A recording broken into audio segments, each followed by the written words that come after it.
할렐루야. 수요예배 나오신 모든 성도님들과 또 각자의 자리에서 함께 수요예배 드리고 계신 모든 성도님들을 주님의 이름으로 축복하고 또 환영합니다. 시간 제가 기도드림으로 오늘 수요예배 시작하도록 하겠습니다. 사랑이 많으신 하나님, 지난 주일 이후 3일간 각자의 일상 가운데 함께 하시며 지켜주시고 또한 이 시간 수요예배 가운데로 불러주셔서 참으로 감사합니다. 이 시간이 예배를 통하여 오직 하나님께 우리의 시선을 두고 또 믿음의 눈으로 주님을 바라보며 우리의 온 마음과 몸으로 주님을 높이기 원합니다. 이 시간 우리의 예배의 주인 되어 주시고 시간 주님만 높아지는 시간 되게 하여 주시옵소서. 성령 하나님께서 이 시간 임재하여 주시고 이 예배를 모든 것을 붙잡아 주시옵소서. 이 모든 예배를 맡겨드리오며 살아계신 우리 주 예수님의 이름으로 기도합니다. 아멘. 우리 이 시간에 함께 380장 나의 생명 되신 주 함께 찬양하며 나아가겠습니다.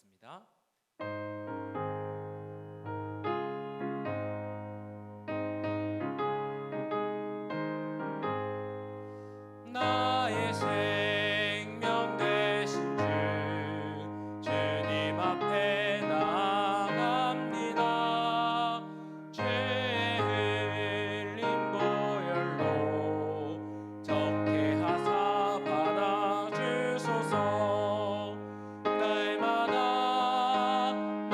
날마다 주를 찬송하겠네.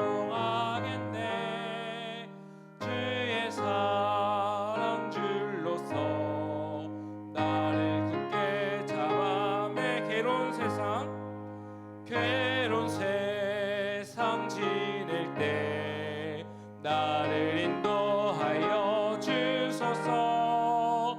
주를 믿고 나가면 나의 길을 잃지 않겠네. 날마다 주를 찬송하겠네. 주의 사랑 줄로서 나를 굳게 잡아 매 세상 살아갈 때에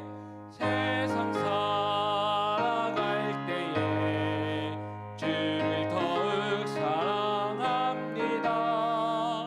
밝고 빛난 천국에 나의 영혼 들어가겠네. 날마다 주를 찬송하겠네. 주의 사랑 줄로서 나를 굳게 잡아 다시 한번 고백합니다. 날마다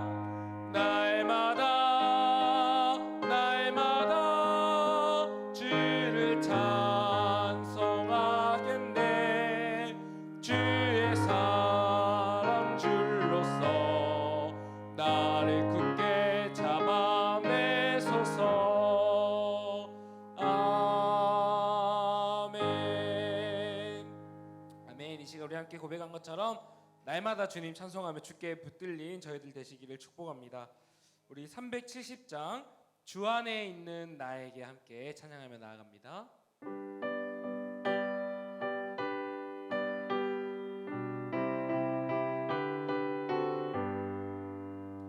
주 안에 있는 나에게 난 근심이 있으랴. 십자가 밑에 나가 내 짐을 풀었네.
언약은 내 주와 맺은 언약은 영불변하시니 그 나라 가기까지는 늘 보호하시네. 주님을 찬송하면서 할렐루야 할렐루야 내 앞길 멀고 험해도 나 주님만 따라가리. 아멘. 이 시간 우리 함께 기도하며 나아가기 원합니다. 우리가 한 주간 살아가며 나의 연약함과 나의 실패와 나의 믿음 없음을 보지만, 그러나 우리가 끝까지 주님 따라갈 수 있는 이유는 주님의 신실하심, 그 언약의 은혜인 줄로 믿습니다. 시간 그 신실하신 우리 주님의 은혜를 붙잡고 나아가기 원합니다. 주님, 나는 부족하지만, 나는 믿음이 연약하지만 주님이 나의 믿음을 붙드시고 나를 이끄시기에 계속해서 주님을 따라가기 원합니다. 주여, 이 시간 나를 붙잡아 주시고 이 시간 예배 가운데 주님의 말씀으로, 주님의 은혜로, 주님의 성령으로 채워 주시옵소서. 그리고 또한 이 시간 하나님 말씀 전하실 담임 목사님 붙잡아 주시어서 우리 생명이 되는 말씀 전하게 하여 주시고, 그 말씀 통해 다시 한번 주님을 향해 나아갈 수 있는 저희 되게 하여 주시옵소서. 우리 기도하며 나아가겠습니다. 우리가 주여 간절히 부르짖고 함께 기도하며 나아갑니다. 주여, 하나님 참으로 감사합니다. 이 시간 수요 예배 가운데 나왔습니다. 그냥 주님의 은혜를 구하며 주님을 만나기를 간절히 간구하며 나옵니다. 주여, 우리의 연약함에도 불구하고 주님의 신실하신 은혜로 붙잡아 주시고 시간 주님의 은혜로 충만하여 줘서 다시 한번 주님을 향해 달려나가는 예배 되게 하여 주시옵소서. 지금 이 예배 가운데 역사하여 주시옵소서. 예배를 받아 주시옵소서. 참 좋으신 하나님 아버지, 하나님께서 오늘도 이 자리에 불러주셔서 또 하나님을 예배하고 또 하나님 앞에 서게 하심을 감사합니다. 하나님, 우리가 어려운 이 시국 가운데 있지만 하나님의 도우심과 또 인도하심 가운데 살아가기를 소원합니다. 오늘도 오늘 주께서 말씀하여 주시고 그 말씀 붙잡고 이 어려움의 시기를 이겨가는 저희들 되게 하여 주시옵소서. 사랑하는 성도들이 또 예배당에서 또 각 처소에서 이 시간 함께 예배할 때 하나님께서 임재하여 주시고 또 이 예배 가운데 큰 은혜를 부어 주시옵소서. 주께서 이 예배 가운데 함께 하시기를 간절히 소원하며 예수님 이름으로 기도하옵나이다. 아멘.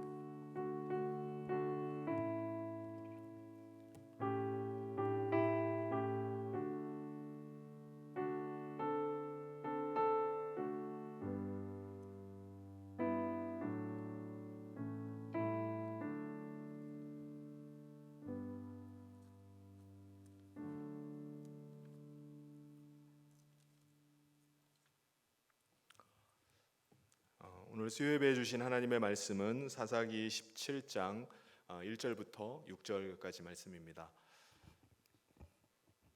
한 절씩 우리 교독하도록 하겠습니다. 에브라임 산지에 미가라 이름하는 사람이 있더니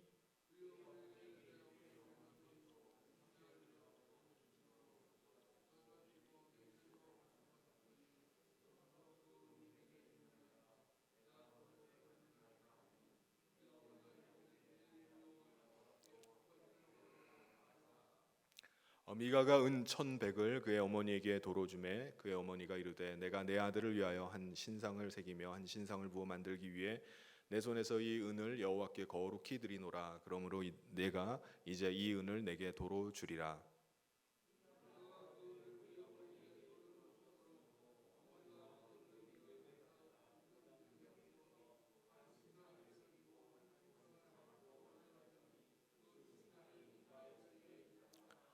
그 사람 미가에게 신당이 있으므로 그가 에봇과 드라빔을 만들고 한 아들을 세워 그의 제사장으로 삼았더라. 그때에는 이스라엘에 왕이 없었으므로 사람마다 자기 소견에 옳은 대로 행하였더라. 아멘.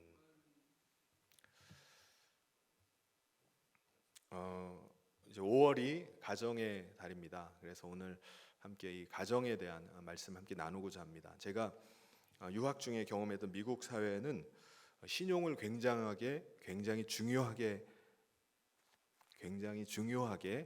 여기는 것을 보았습니다. 개인 신용 점수가 있는데 그 점수가 높으면은 여러 가지 혜택이 주어집니다. 저는 이제 유학 간 지 얼마 안 됐고 개인 신용이 없다 보니까 핸드폰을 개설하거나 집을 렌트할 때 보증금을 많이 신용이 있는 사람보다 훨씬 더 많이 내야 했습니다. 그래서 핸드폰은 아예 월마트 가가지고 보증금이 없는 선불폰을 사가지고 그걸 가지고 이제 사용을 했습니다. 또 그 미국 사회는 아주 철저하게 법을 강조하는 것을 볼 수 있습니다. 법을 위반한 것에 대해서 아주 가차 없이 법대로 처리합니다. 제가 운전면허증을 갱신하려 갔다가 그 운전면허 그 시험장에서 거짓말을 했다고 해가지고 구치소에 하룻밤을 갇혀 지낸 적이 있었습니다. 운전면허증을 만들 때 신청서를 작성한 다음에 내가 위에다 기록한 신청서의 내용이 다 정확하다, 정직하게 적었다, 거짓이 없다라는 것을 맹세를 하게 합니다. 그런데 첫 번째 신청 서류를 작성할 때는 제가 소셜 시큐리티 넘버가 없다고 적었는데 나중에 우연히 보니까 제가 번호가 있는 것을 발견했어요. 그래서 두 번째 갱신 신청서를 작성할 때는 내가 소셜 시큐리티 넘버가 있다라고 적은 거예요. 그랬더니 그 즉시로 눈이 띵그레지더니 그 번호를 언제 만들었냐는 거예요. 왜 지난번에 적을 때 있었는데 왜 거짓말을 그동안 했느냐라고 하더니 바로 경찰을 불러서 바로 경찰관에 넘어간 적이 있었습니다. 오늘 우리가 살고 있는 이 사회는 어떤 사회인가요? 오늘 우리도 신용도에 따라서 이자율이 달라집니다. 그리고 또 여러 가지 또 제한이 가해지기도 해요. 또 우리나라가 법치 국가이기 때문에 법을 잘 지켜야 됩니다. 법이 점점 강조가 돼요. 그런데 우리 사회가 국민 소득이 올라가고 점점 선진 사회가 되어 간다고 하지만은 현실 사회에 보면은 정직하게 살면은 손해 볼 때가 많다라고 얘기합니다. 법대로 살면은 호구가 되는 사회가 우리 사회다라고 얘기를 합니다. 착하면은 이용당하기 딱 좋다라고 말합니다. 인터넷에는 온갖 거짓 뉴스들이 계속 떠돕니다. 도대체 무엇이 진짜인지, 진짜는 있기는 있는 건지, 무엇이 진짜이고 무엇이 가짜인지, 도대체 정직한 것이 무엇인지, 진실이 무엇인지 도무지 구별을 할 수가 없습니다. 거래를 할 때도 어떻게 하나요? 상호간에 신뢰가 있어야 되잖아요. 근데 믿지 못하는 사회입니다. 정직하지 않기 때문에 수많은 사람들이 이 사람 사기치는 거 아닌가, 이 사람이 뒤에서 무슨 꿍꿍이가 있는 건 아닌가, 그런 것을 끊임없이 염려를 해야 됩니다. 있는 그대로 믿고 받았다가는요 큰 손해를 볼 수도 있습니다. 왜냐? 워낙 사기치는 사람들이 많기 때문에 그냥 눈 뜨고 코베가는 그런 일들이 비일비재하게 일어나기 때문에 믿지를 못합니다. 이러한 사회 속에서 우리가 믿는 자로 우리가 어떻게 살아야 될까요? 더욱 이런 사회 속에서 살아가야 되는 우리의 자녀들에게는 그러면 이 사회를 어떻게 살아가야 될 것인가? 하나님의 백성으로 어떻게 사는 것이 옳은 것인가? 어떻게 가르쳐야 됩니까? 너는 약삭 빠르게 살아야 된다. 너는 정직하게 살면 호구된다. 그렇게 가르쳐야 됩니까? 그럼 과거의 구약 시대에도 그런 시대가 있었습니다. 오늘 말씀을 통해서 이 시대를 어떻게 살아야 되는지 함께 또 은혜 받고 깨닫는 귀한 시간 되기를 바랍니다. 에브라임 산지에 살던 미가라는 사람의 어머니가 어느 날 큰 돈을 잃어버렸어요. 그래서 그 돈을 훔쳐간 놈을 그냥 신랄하게 막 저주를 퍼부었습니다. 근데 그 돈을 훔쳐간 범인이 멀리 있질 않았어요. 누구였죠? 자기 아들이었습니다. 어머니가 도둑놈한테 그냥 저주를 엄청나게 퍼부으니까 아들이 쫄아가지고 저주를 그대로 다 받게 생긴 거예요. 그러니까 돈을 훔쳐갔다가 저주받을 게 무서워가지고 어머니가 다시 갖고 왔어요. 제가 훔쳐갔습니다. 2절 상반절에 보면 그의 어머니에게 이르되 어머니께서 은 1,100을 잃어버리셨으므로 저주하시고 내 귀에도 말씀하셨더니 보소서 그 은이 내게 있나이다. 내가 그것을 가져갔나이다 하니, 아들이 어머니가 저주를 그냥 너무 신랄하게 퍼부어대니까 진짜 훔쳐가지고 진짜 저주대로 되면 자기가 완전히 망하게 됐으니까는 그 그거를 엄마한테 그대로 갖고 옵니다. 은 1,100이라고 하면 얼마일까요? 10절에 보면은 대충 우리가 짐작을 해볼 수가 있습니다. 레위 사람 한 사람을 고용하면서 1년 연봉이 은 10이라고 책정을 하는 것을 볼 수가 있습니다. 그러면은 이 레위인을 기준으로 해서 보면은 이 사람의 연봉으로 치면 은 1,100이면요, 이 사람이 110년 동안을 일해야지 받을 수 있는 돈이에요. 그러니까 상당히 큰 돈이죠. 그렇다면 이 어머니는 이 돈을 훔쳐갔다가 지금 가지고 나온 아들에게 어떻게 해야 될까요? 당연히 도둑질한 이 아들을 책망을 해야 됩니다. 그리고 율법대로 속죄를 위해서 속건제를 드려야 됩니다. 아들이 자기가 가져갔다라고 해서 가지고 돌려왔지만은 그래도 하나님 앞에 죄를 사함을 받아야 됩니다. 돈의 액수와 상관없이 이 아들에게 정직을 가르쳐 줬어야 돼요. 하나님 앞에서 정직하게 사는 거, 하나님의 말씀대로 살아가는 것을 가르쳐 줘야 됩니다. 그런데 성경에는 그런 내용이 없어요. 없고 이 어머니가 대신 뭐라고 합니까? 2절 하반절에 보면 그의 어머니가 이르되 내 아들이 여호와께 복 받기를 원하노라. 아들이 복 받아야 된다는 거예요. 아들이 복 받기 위해서 어떻게 해야 됩니까? 자기가 퍼부은 저주가 아들에게 가면 안 되는 거예요. 아들에게 저주가 아니라 복이 가도록 해야 된다는 겁니다. 그러면서 이 어머니가 어떻게 하죠?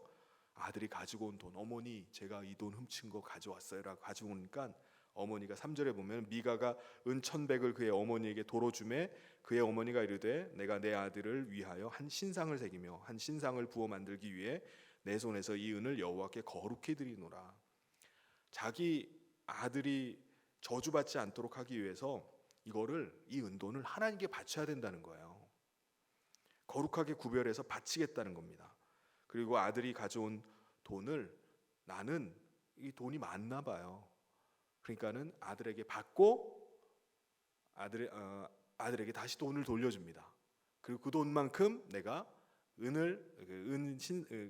하나님께 그 돈을 바치겠다고 하면서 은신상을 만듭니다. 근데 미가가 한상코 어머니가 주는 돈을 받지를 않는 거예요. 어머니 가지시라고. 난 그 돈 받을 수 없다고.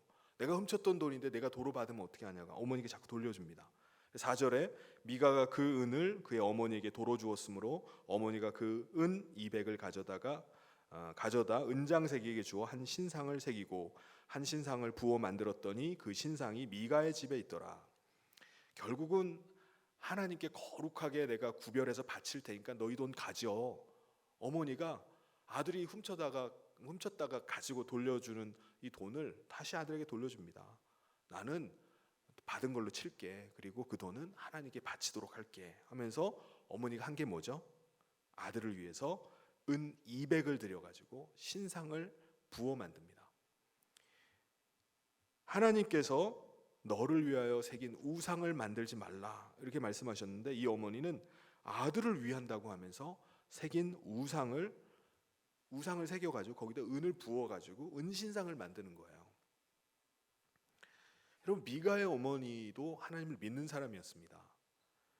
아들 미가라는 이름의 뜻은요 여호와 같은 이가 누구인가 이 말이 무슨 말이죠? 여호와 하나님만이 유일하신 하나님이라는 거예요. 그러니까 미가의 어머니는 여호와 하나님만이 유일하신 하나님이니까 내가 낳은 이 아들은 하나님께 경배하면서 하나님만 섬겨야 된다라고 그렇게 이름을 지어줬어요. 하나님만 섬기는 아들로 살라고 그렇게 미가라고 이름을 지어줬습니다. 그런데 이 미가의 어머니가 그런 때도 있었죠. 아들 낳을 때는 그렇게 하나님 경외하면서 사는 아들로 살아가기를 원하는 마음이 있었어요. 근데 살다 보니까 잘 먹고 잘 사는 게 최고 아닌가라고 생각하게 된 것 같아요. 결국 하나님 섬기는 것도 복 받기 위한 거 아니냐. 결국 따지고 보면은 나 잘 되자고 하나님 섬기는 거 아니야? 내가 신앙생활 하는 거, 내가 예배하는 거 결국은 하나님 복 받기 위해서 하는 거 아닌가라고 생각하게 되는 겁니다. 그래서 복 받는 일이라면은 다 하는 거예요. 우상을 만들어 섬기는 일 서슴지 않습니다. 결국은 다 복받기 위한 건데, 하나님도 뭐죠? 복받기 위해서 하나님 섬기는 거니까. 내가 복받을 수 있는 길이 우상을 섬겨서 복받을 수 있는 일이라면은 우상 섬기는 거예요. 미가의 어머니는요, 그것이 자식을 사랑하는 것인 줄 알았습니다. 그리고 자식을 위한 최고의 일이라고 생각했어요. 우상을 섬겨서 그것을 잘 섬기면은 자식이 잘 되면 그것도 하나님이 주신 복이라고 생각하고 그럼 믿었습니다. 그런데 그것은 아들을 사랑하지만 삐뚤어진 자식 사랑입니다. 정말 진정으로 이 아들을, 자기 아들을, 미가를 사랑하는 것이 무엇인지를 모르고 그냥 사랑한 것, 삐뚤어진 사랑을 한 것입니다. 삐뚤어진 자식 사랑의 결과가 뭐죠? 아들이 하나님 앞에서 복 받는 것이 아니라 저주 아래 놓이게 됩니다. 그뿐만 아니라 18장으로 가서 보면은 지파 중에 단지파가 있는데, 단지파의 사람이 미가의 집으로 옵니다. 미가의 집에 왔다가 미가의 집에 우상들이 있잖아요. 에봇도 갖다가 섬기고 또 우상도 드라빔도 갖다가 놓고 섬기고 하는 자기 신당이 집에 있는 거예요. 얼마나 복받기를 원했는지 자기가 자기에게 복 줄 수 있는 거는 다 갖다가 섬기는 겁니다. 근데 그거를 단지파 사람이 자기 집에 왔다가 그걸 훔쳐가는 거예요. 훔쳐갔다가 결국 그 단지파가 어떻게 되죠? 망하게 됐어요. 이 삐뚤어진 어머니의 사랑으로 인해서 이 미가만 망할 뿐만 아니라 덩달아서 다른 지파까지 망하게 되는 일이 벌어졌던 것입니다. 여러분, 오늘날 많은 부모님들은 자식을 위해서 올인합니다. 자식도 많이 안 낳으니까 그 하나 그냥 애지중지하면서 그 자식 바라보면서 올인을 합니다. 자식 사랑 눈물겨워요. 자식을 위해서라면은 시간도 물질도 아낌없이 그 자식에게 몰빵을 합니다. 그런데 자식을 위해서 올인했는데 나중에 주어진 결과가 뭐죠? 많은 사람들이 뭐라고 합니까? 자식 키워봤자 별거 아니라고 얘기합니다. 아무 소용없다고 얘기해요. 왜 그렇죠? 본질적인 걸 놓쳤기 때문에 그렇습니다. 정말 하나님을 경외하는 자녀로 키우면요, 하나님께 복을 받는 자녀가 됩니다. 할렐루야. 그런데 복 받는 자녀로 만들려고 하니까 기복적인 가치로 키우려고 하다 보니까 우상 숭배하는 자녀가 되는 거예요. 물질이 우상이 되어서 물질 쫓아가 버립니다. 출세가 우상이 되어서 출세 쫓아가 버리는 거예요. 자기가 섬기는 그 우상을 쫓아가면서 이게 복 받는 거라면서요 하면서 그 길로 가버리는 거예요. 하나님도 나에게 복 주는 우상으로 섬기니까 그 일들이 벌어지는 겁니다. 하나님이 시답지 않고 하나님이 나에게 복을 안 준다고 하면 그냥 걷어차버리는 거예요. 미가의 어머니는 미가를 위해서 신상을 만들면서 이렇게 얘기합니다. 내 손에서 이 은을 여호와께 거룩히 드리노라. 신상 만든다고 은 200을 썼는데 그거를 하나님께 드리는 헌금으로 생각하는 거예요. 하나님께 바친다고 생각하는 겁니다. 이 말은요, 하나님을 복주는 우상의 하나로 취급하는 겁니다. 하나님 우상처럼 여기는 거예요. 여러 복주는 신들이 있는데, 우상이 있는데 하나님을 그 중에 하나로 보는 겁니다. 여러분, 오늘날도 마찬가지라는 생각이 듭니다. 하나님을 섬긴다고 하면서 자식이 우상이 되고 출세가 우상이 되고 물질이 우상이 돼서 하나님을 겸하여 섬기는 거예요. 출세가 우상이 되면 그걸 쫓아가는 거예요. 자식이 우상이 되면 그걸 쫓아가는 겁니다. 하나님도 나에게 복을 안 주면 가차없이 버릴 수 있는 거예요. 그러니까 자식이 복받고 출세에 복받고 물질에 복받기 위해서 하나님도 섬기는 겁니다. 이게 오늘 우리 많은 사람들의 모습입니다. 신앙생활도 사실은 자기 복받기 위한 수단으로 신앙생활을 하는 거예요. 복 안 받으면 왜 신앙생활을 해? 내가 왜 예배를 해? 다 복 받기 위해서 하는 거지. 물질 헌금하는 거 다 복 받기 위해서 하는 거지. 그러다 보니까 어떻게 되는 거죠? 복 받기 위해서라면요, 못할 게 뭐가 있습니까? 복 받기 위해서 거짓말도 서슴없이 할 수 있습니다. 나 잘 된다고 하는 건데 거짓말도 하고 사람 속이는 거, 그거 아무렇지도 않게 여깁니다. 미가의 어머니가 어떻게 하죠? 방법이 어떻든지 간에 일단 복 받고 보자는 거예요. 복 받고 나면 다 되는 거 아니냐, 그것이 최고 아니냐라고 말합니다. 무조건 부자 되고 출세하고 하는 것이 하나님께 영광이 되는 것으로 생각합니다. 오늘 우리가 그렇잖아요. 잘 되는 것, 그것이 하나님께 영광이라고 생각합니다. 그런데 그것은 여러분 착각입니다. 우리가 부자 되고 출세해야만이 하나님께서 영광을 꼭 받으시는 것이 아닙니다. 어떻게 해야지 하나님께서 영광을 받으실까요? 하나님의 영광의 빛이 반사돼야 돼요. 우리가 하나님께 받은 영광의 빛을 드러내는 겁니다. 하나님께서 거룩하신 같이 우리가 거룩함을 살 때 그것이 하나님이 영광을 받으시는 거예요. 하나님이 정직하심 같이 우리가 정직하게 행할 때 그것이 하나님께서 영광을 받으시는 겁니다.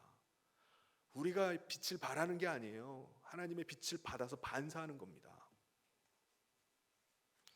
하나님의 성품과 같이 우리를 통해서 사랑이 드러나야 돼요. 그것이 바로 하나님께 영광이 되는 것입니다. 우리 안에 그리스도께서 거하심으로 그리스도의 향기가 뿜어져 나와야 돼요. 그것이 하나님께 영광이 되는 것입니다.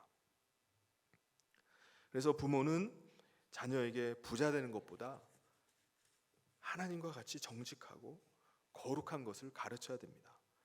부모는 돈을 어떻게 하면 많이 벌 수 있느냐, 어떻게 하면 복 받고 어떻게 하면 출세하느냐, 그걸 가르치는 것보다 돈을 어떻게 하면 효과적으로 하나님의 사람으로 쓸 수 있는지를 가르쳐 주는 겁니다. 잘못된 길로 나간다면은 그것을 바로 잡아 줘야 됩니다. 징책을 해야 됩니다. 여러분, 엘리 제사장을 보면은 홈니와 비느하스라는 아들들이 있습니다. 이는 완전히 개망난이었어요. 제사장인데 회막에 수종들러 온 여인들과 동침을 합니다.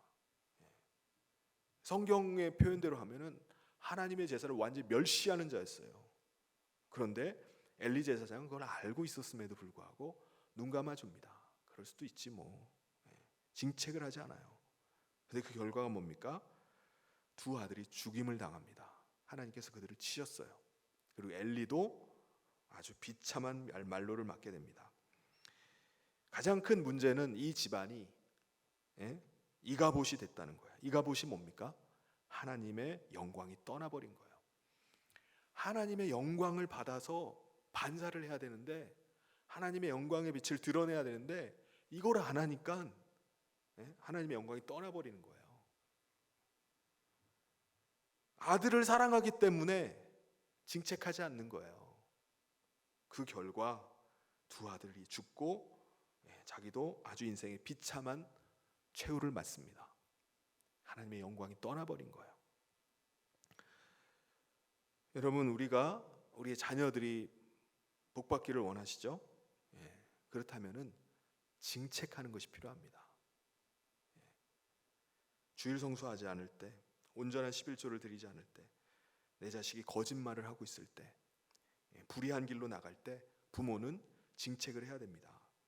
자녀가 원한다고 다 원하는 대로 하게 해서는 안 돼요. 그것이 결코 자녀를 사랑하는 일이 아닙니다. 지난주에 집사람이 3일 동안 집을 나가서 친정에 가 있었어요. 저희 집 아이들은요, 컴퓨터나 뭐 스마트폰, 이런 게임 이런 것에 제한을 많이 둡니다. 그러다 보니까 때로는 좀 안 됐기도 해요. 어디 누구 스마트폰 하고 있는 애 뒤에서 그냥 그 구경하느라고 그냥 누워서 하면 누구 같이 누워가지고 그 구경하느라고 안쓰럽기도 합니다. 어떻게 하면 그걸 할 수 있을까? 그러다 보니까 어떻게 하죠? 너무 하고 싶으니까 집에 있는 공짜 폰을 찾아내는 거예요. 그걸 막 꼭꼭 숨겨놓으면 그걸 다 뒤져가지고 끄집어내가 와이파이 해가지고 그걸 막 하는 겁니다. 밤에 들키면 안 되니까 밤에 거실에 있는 컴퓨터를 이불 완전히 뒤집어 쓰고 그 안에서 빛이 새나가면 안 되니까 그걸 뒤집어 쓰고 거기서 그냥 인터넷을 보고 있는 거예요.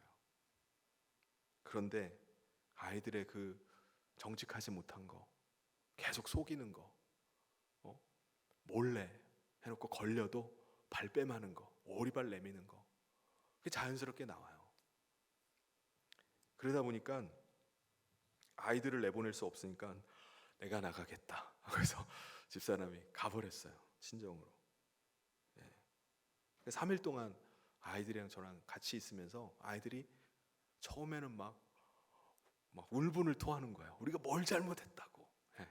그러다가 하루 이틀 지나면서 아이들이 같이 예배도 드리고 하는 가운데 아이들에게 변화가 일어났어요. 그죠?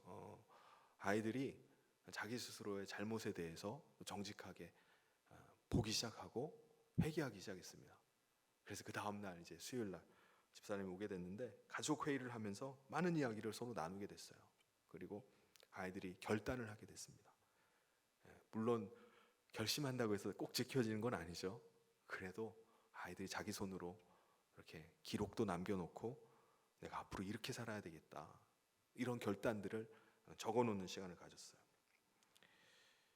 미가의 어머니가 그 시대 속에서 그렇게 기복적인 신앙이 돼버리고 자녀들을 자기 본인뿐만 아니라 자녀들이 타락하게 만든 그 근본적인 원인은 어디에 있을까요? 6절에 보면은 사람마다 자기 소견에 옳은 대로 행하였더라. 이 당시에 미가의 가정만의 문제는 아니라는 겁니다. 이스라엘 전반적인 분위기가 다 그래요. 자기 소견대로 옳은 대로 그냥 행하는 거예요. 하고 싶은 대로. 자기 소견에 옳은 대로 하는 게 뭐죠? 자기들 편의에 따라서 마음대로 행하는 겁니다. 기분 내킨 대로 살겠다는 거예요. 이 세상을 자기 주관대로 살아가고 자기 소신껏 살아가면 아름답게 보일 수 있습니다. 저 사람 자기 주관이 뚜렷한 것 같아 라고 볼 수도 있어요. 그런데 중요한 것은 자기 소견에 옳은 대로 사는 것이 아니라 하나님의 말씀의 원리대로 사는 것입니다. 왜 그렇죠? 우리는 다 죄성이 있기 때문에, 타락한 죄성이 있기 때문에 그래요. 그냥 내비두면은 자기 본성을 따라갈 수밖에 없어요. 우리는 하나님의 생명을 가지고 하나님의 말씀이 양식이 되어서 그 말씀대로 이끄는 대로 우리가 살아가야 됩니다. 그런데 우리가 세상의 풍속을 쫓아서 세상의 흐름대로 그냥 살아가서는 결코 안 됩니다. 6절 말씀에 그들이 왜 그러냐, 이스라엘에 왕이 없다라고 말하는, 왕, 다스리는 자가 없어서 자기 원하는 대로 살아갔다는 거예요. 여러분, 우리를 다스리는 분은 누구죠? 우리의 왕은 누구십니까? 예수 그리스도세요. 우리가 그 왕의 다스림을 받아야 되는데 내가 왕이 돼가지고 내가 주인 돼가지고 그냥 살아가다 보니까 자기 소견에 옳은 대로 살아가는 겁니다. 오늘 이 시대도 마찬가지죠. 우리 자녀들이 왕을 주님으로 모시고 주인으로 모시고 그렇게 살아야 됩니다. 우리가 자녀들을 위해서 축복하면서 기도할 때 예수 그리스도의 피로 덮어주시고 우리 자녀가 하나님의 말씀 가운데 살기를 위해서 축복을 해야 됩니다. 우리는 자녀를 축복할 수 있는 축복권이 있어요. 지금 아이의 모습이 아니더라도 하나님께서 복 주시고 함께 하시는 그 자녀의 모습을 그리면서 믿음으로 선포하는 겁니다. 왕 대신 예수 그리스도를 중심에 모시고 살아가는 거예요. 그래서 이 세상이 다 그렇게 살아가요. 다 정직하지 않게 살아가고 거짓되게 살아가고 거짓이 진짜인 것처럼 살아가요. 그런 시대를 우리가 살아가고 있지만 하나님 앞에서 하나님 말씀 붙잡고 살아가는 것입니다. 시편 16편 8절에 내가 여호와를 항상 내 앞에 모시며 그가 나의 오른쪽에 계심으로 내가 흔들리지 아니하리라. 다윗처럼 파란만장한 삶을 살았던 사람이 어디 있습니까? 죽음의 사선을 넘나든 게 한두 번이 아니에요.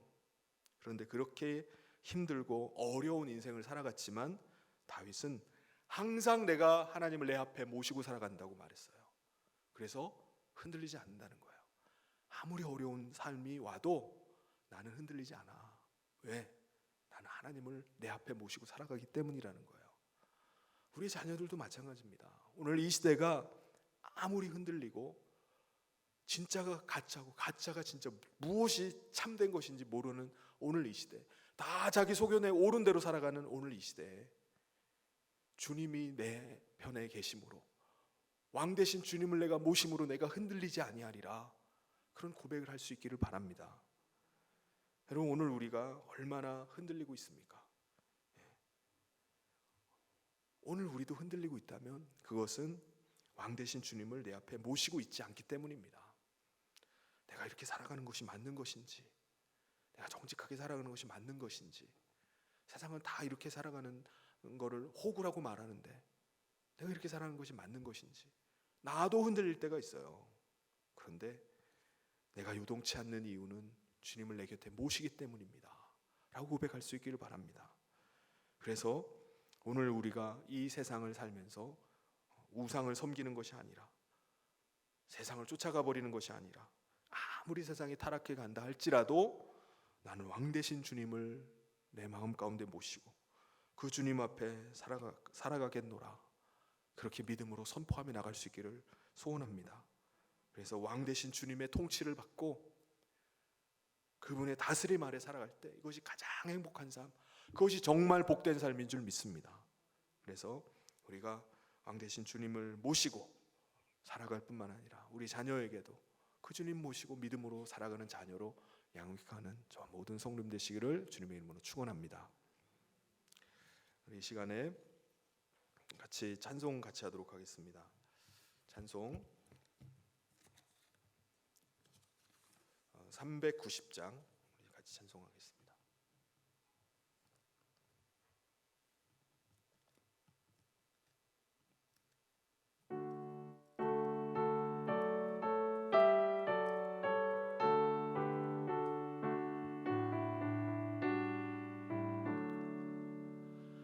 예수가 거느리시니 즐겁고 평안하구나. 주야의 자고 깨는 것 예수가 거느리시네. 주 나라 항상 돌보시고 날 친히 거느리시네. 주 나라 항상 돌보시고 날 친히 거느리시네. 때때로 괴로움 당하면 때때로 기쁨 누리네. 풍파 중에 지키시고 평안히 인도하시네. 주 나라 항상 돌보시고 날 친히 거느리시네. 주 나라 항상 돌보시고 날 친히 거느리시네. 내 손에 손을 붙잡고 천국에 올라가겠네. 괴로우나 즐거우나 예수가 인도하시네. 주 나라 항상 돌보시고 날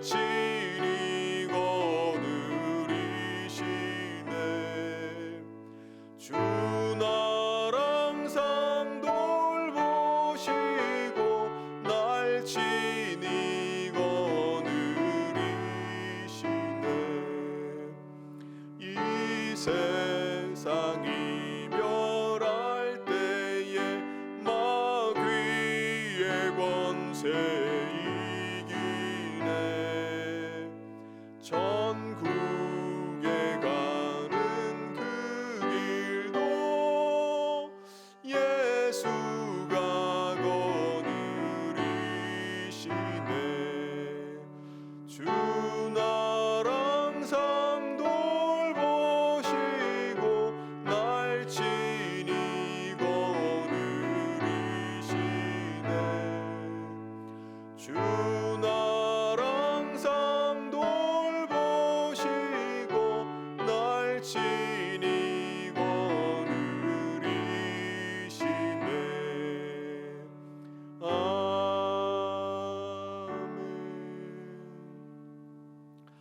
오늘 우리 같이 말씀 기억하면서 기도했으면 좋겠습니다.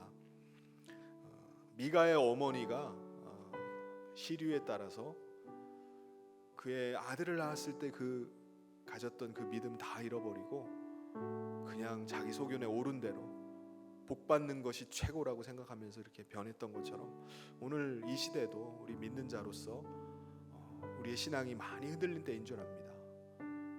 모든 사람들이 다 거짓되고 또 정직하지 못한 것이 득세하고 어떻게든지 속이고 서로 이득을 취하기 위해서 뒤통수 치고 그런 일들이 비일비재한 가운데 우리의 신앙이 정말 견고하게 서도록 정말 우리가 이 시류에 흔들리지 않고 오직 우리의 왕 되신 주님을 모시고 내가 어떠한 상황 가운데도 흔들리지 않겠습니다. 나는 말씀 가운데 서가고 우리의 자녀들을 하나님의 사람으로 하나님을 경외하는 것이 복임을 내가 믿고 복 받기 위해서 하나님 섬기는 것이 아니라 하나님 섬김으로 복 받는 자녀들 되기를 위해서 이 시간 우리 말씀 기억하면서 우리 같이 이 시간 함께 합심해서 간절하게 주여 부르짖고 기도하겠습니다.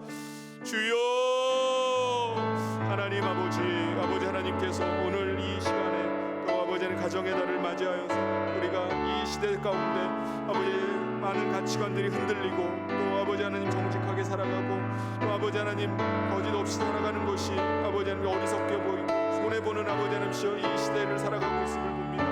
하나님 정말 하나님께서 은혜 베풀어 주셔서 우리가 하나님의 사람으로 또 아버지 하나님을 섬기며 하나님을 닮아서 우리가 하나님이 정직하심 같이 아버지 우리도 정직하게 하여 주시옵소서. 아버지 하나님의 영광을 드러내게 하여 주시옵소서. 아버지 하나님께서 은혜 베풀어 주셔서 우리 사랑하는 모든 성도들이 아버지 하나님 말씀 붙잡고 아버지 이 시대를 살아가게 하여 주시옵소서. 내가 어떠한 어려움 가운데 있다 할지라도 하나님의 약속의 말씀으로 인하여서 흔들리지 아니라고 아버지 하나님 선포하며 나가게 하여 주시옵소서. 아버지 특별히 자녀 양육하는 것이 너무나 어려운 시대인 줄 압니다. 자녀가 우상이 되어서 아버지 하나님 자녀의 아버지 하나님이시여 아버지 자녀를 위해서 복받기를 원하고 자녀가 앞으로 출세하기를 원하지만은 아버지 그것이 우상이 되어서 아버지 물질이 우상이 되고 출세가 우상이 되어서 살아가고 있는 이 시대가 되었음을 고백합니다. 하나님 불쌍히 여겨주시고 하나님 섬기는 자녀들로 아버지 하나님 세워나가게 하여 주시옵소서. 아버지 하나님 말씀으로 침책하게 하여 주시옵소서. 그래서 왕 되신 주님 모시고 살아가는 복받는 주의 자녀들 되게 하여 주시옵소서. 아버지 하나님께서 함께하여 주시기를 간절히 소원합니다. 하나님 붙잡아 주시옵소서. 우리가 살고 있는 우리 나라를 위해서 좀 기도했으면 좋겠습니다. 하나님께서 우리 나라가 왕이 없으므로 이스라엘 왕이 없으므로 다 자기 소견에 옳은 대로 살았다라고 말씀하는 것처럼 오늘 우리가 참된 왕 되신 주님 모시는 이 나라 되기를 위해서 같이 기도했으면 좋겠습니다. 모든 사람들이 다 부정직하고 거짓이 판을 치고 사는 사회가 아니라 정말 하나님 두려워하고 또 하나님 모시는 정직한 사회 거룩한 이 나라 되기를 위해서 같이 우리 나라를 위해서 함께 기도하도록 하겠습니다. 하나님 아버지 하나님께서 은혜 베풀어 주시기를 간절히 소원합니다. 하나님 아버지 거짓말이 너무나 횡행하고 거짓이 아버지 진실인 양 아버지 하나님 이 아버지 하나님 많은 아버지 하나님의 사람들이 그것을 믿고 또 가르치고 있음을 봅니다. 하나님 아버지 하나님의 역사를 아버지 가르칠 때에도 또 교과서에도 주차 아버지는 거짓이 버젓이 아버지 하나님이시여 진리인 양 왜곡되어서 아버지 하나님 소개가 되고 사람들을 아버지 거짓으로 호도하고 이 사회가 아버지 하나님 정직한 사람이 아버지 하나님 오히려 이상한 사회가 되어버렸음을 압니다. 아무리 아버지 하나님 정직하게 말하려고 해도 이 사회가 아버지 너무나 거짓되어서 정직하게 사는 것이 필히 손해를 보는 것이고 아버지 하나님 호구가 되는 아버지 하나님 이 사회가 되어버렸음을 봅니다. 하나님 아버지 불쌍히 여겨주시옵소서. 아버지 하나님 어미하신 하나님의 통치하심과 다스림이 있기에 우리가 손해볼지라도 정직하게 살아가며 이 사회 속에서 하나님을 두려워하며 하나님을 섬기는 아버지 이 사회가 될 수 있도록 도와주시옵소서. 하나님 아버지 은혜를 베풀어 주시기를 간절히 소원합니다. 주의 성령께서 친히 함께하여 주시옵소서. 우리가 24일부터 우리 전체 교육부서도 우리 교회 예배당에서 함께 예배하고 또 같이 모든 오후 찬양 예배라든가 모든 부분들이 다시 정상적으로 지금 하려고 합니다. 그런데 여러 가지 어려움들이 있습니다. 하나님께서 지켜주시고 또 우리 5월 24일부터 정상화돼서 모든 예배를 할 때 하나님께서 함께 해주시고 은혜 주셔서 모든 성도들이 다 사모하는 마음으로 나와서 함께 예배하기를 위해서 또 코로나19가 완전히 종식되기를 위해서 이 시간 같이 합심해서 기도하도록 하겠습니다. 주여 부르짖고 기도하겠습니다. 주여 하나님 아버지 하나님의 은혜를 구합니다. 하나님 이 아버지 하나님 코로나 바이러스로 인해서 지난 아버지 하나님 9개월 동안을 아버지 우리가 아버지 거리두기를 하고 또 아버지 하나님 가정에서 예배하며 또 영상으로 아버지 하나님 예배했던 시간들도 있었고 이제 아버지 하나님 교회에서 아버지 예배하지만 여전히 거리두기를 하면서 예배를 하고 있습니다. 지금 교육부서는 아버지 전혀 예배하지 못한 채 지금 몇 주간의 시간이 아버지 흘러가고 있는 가운데 24일부터 아버지 다시 완전히 회복되어서 아버지 예배하고자 합니다. 하나님 아버지 일 가운데 함께하여 주시옵소서. 아버지 하나님 유치부, 유초등부, 청소년부, 청년부, 아버지 작년부 일까지 우리가 다 모여서 함께 예배하고 또 아버지 함께 아버지 하나님 주님을 기쁘시게 하는 공동체로 살아가게 하여 주시옵소서. 아버지 하나님 그때까지 모든 아버지 하나님 시어 바이러스가 완전히 종식되게 하여 주시고 아버지 하나님께서 은혜 베풀어 주셔서 우리가 아버지 하나님 은혜 안에 감격하며 기쁨으로 만나고 함께 예배할 수 있는 은혜 예배가 되게 도와주시옵소서. 하나님께서 함께하여 주시기를 간절히 소원합니다. 하나님 오늘 각자의 소견대로 자신의 생각대로 살아가는 오늘 이 시대에 우리 믿는 자들조차도 세상의 가치관을 쫓아서 풍습을 쫓아서 살아가고 있는 오늘 이 현실을 하나님 불쌍히 여겨 주시옵소서. 우리가 하나님의 말씀이 우리의 중심이 되게 하여 주시고 왕 대신 그리스도가 우리를 다스려 주셔서 하나님 흔들리지 아니하며 오직 하나님의 말씀대로만 살아가는 저희들의 삶이 되게 하여 주시옵소서. 하나님 몹시 흔들리는 이 시대 가운데 우리의 자녀들을 붙잡아 주시기를 소원합니다. 하나님 시류에 편승하여서 물질을 쫓아서 출세를 쫓아서 돈을 쫓아서 나가버리는 것이 아니라 오직 하나님을 경외함이 지혜의 근본이고 하나님 섬기는 참된 복임을 알고 믿음 가운데 서가는 하나님의 자녀들 될 수 있도록 붙잡아 주시옵소서. 하나님께서 은혜 베풀어 주셔서 하나님 24일부터 우리가 모든 아버지의 예배를 정상적으로 드리고자 합니다. 하나님이 일 가운데 함께하여 주시고 하나님께서 붙잡아 주시고 하나님께서 영광 받아 주시옵소서. 주께서 인도하시길 간절히 소원하며 예수님 이름으로 기도하옵나이다. 아멘. 네, 우리가 함께 기도했던 교회 소식은 함께 기도했던 것처럼 우리가 17일은 우리 찬양대가 일단 먼저 서는 걸로 하고요. 그리고 24일부터는 교육부서 또 오후 예배, 목장 이렇게 다 시작하는 걸로 계획을 하고 있습니다. 그래서 이를 위해서 여러분 기도해 주시고요. 그리고 우리 미얀마의 우리 건축 중인 본관 건축이 은혜 가운데 잘 진행되기를 위해서 또 모든 필요한 재정들이 잘 수급이 되어서 하나님의 은혜 가운데 미얀마 사역이 잘 이루어지기를 위해서 여러분 계속 기도해 주셨으면 좋겠습니다. 축도로 오늘 수요 예배를 모두 마치도록 하겠습니다. 지금은 우리 주 예수 그리스도의 은혜와 하나님 아버지의 사랑하심과 성령님의 감동 교통 위로 축복하심이 흔들리는 이 시대 가운데 하나님의 약속의 말씀 붙잡고 흔들리지 아니하며 왕 대신 주님의 인도하심 받아 살아가기를 소원하며 나가는 사랑하는 모든 성도들 위해 영원토록 함께 있을지어다.